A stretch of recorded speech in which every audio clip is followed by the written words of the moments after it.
Good morning sa ating lahat. Yan. Dito na naman tayo mag-update tayo sa ating mga lagang manok. So yan, magpapakain tayo. So ubos na nila yung kanilang patuka.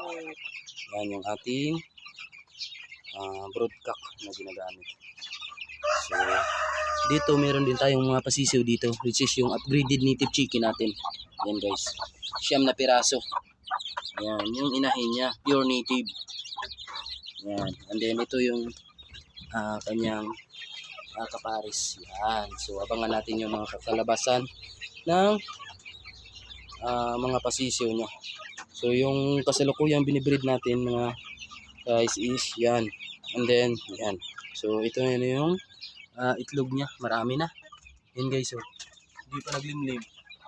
Yan. 11 na. 11 na yung kanyang itlog. Tapos may binago pala tayo dito guys, kasi dumadaan pa rin yung daga. So yan kinakain niya yung screen niyan. So yung ginawa ko, tinanggal ko and then pinalitan ko ng metal screen. Yan. Kasi puro recycled lang yung gamit natin dito guys. Ito lang yung nabili natin, yung metal screen na maliliit. Yan. So bali pinatong ko siya sa lalagyanan ng pinggan or mga plato. Yan. Kasi dati green screen yung nakalagay dito, nakakapasok pa rin yung daga. So kinakain nila yung screen na green and then pumapasok sila dito. And then buti nga hindi nakain yung mga pasisiw ko. Yan. So ito na yung update guys sa mga pasisiw.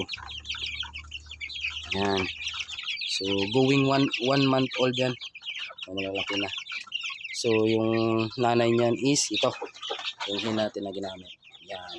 And then yung kaparis is yung tatay nito. Yan. So at inangat ko rin yung kanilang patubigan kasi nga nahahaluan ng kanilang mga dumi pag sa lapag lang nila guys. So inangat ko, nilagyan ko ng tali sa taas guys para hindi nila madapukan. And then ganyan lang sila mag-inom. Abot naman nila, matatangkad din to ng mga sisiw kasi. Yan. Yan bilis nilang lumaki. So yan ang ating mga pasisiw.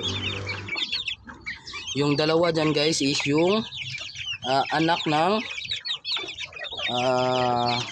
darag, pure native na darag guys. And then yung kaparis niya is yung mistiso na dragon chicken. Yan. So busog na sila. So babad yung patukan natin guys para hindi sila magutuman. And then yung patubig natin marami din yung nilagay ko para hindi sila maubusan. Kasi nga wala tayo dito sa araw. So hapon na tayo makauwi. So yan guys, yan yung update.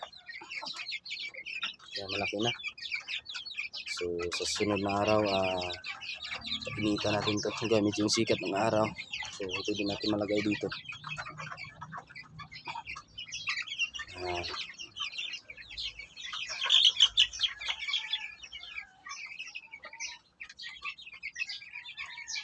So yan lang muna guys yung update ngayon dito sa ating munting backyard. So abang-abang kayo sa mga susunod pa nating mga update. So pag-isipan natin to guys kung i-out natin to or pipili tayo ng gawin nating materialis. Kasi sa ngayon nag-iisa lang yung hen natin dito. Yan. So yan lang yung hen natin. Yung si Shamu Jutako. Yan. Pero subok na manahin yan. Madami mga itlog. Madami mga itlog. Yan yung mga native natin guys. Yan o. Pwede makarne. Yan. So meron pa tayong ditong iba. Yan. So magiging hen din natin yung isa na yan guys. Yan o. Yan. Yung Guhan cross sa Japanese Shamu. Tapos ito yung ating yan, stag na dalawa. Hindi pa nabili guys, pero pwede naman natin gawing materialis to. Ito yung gold natin. Yan, malaki na.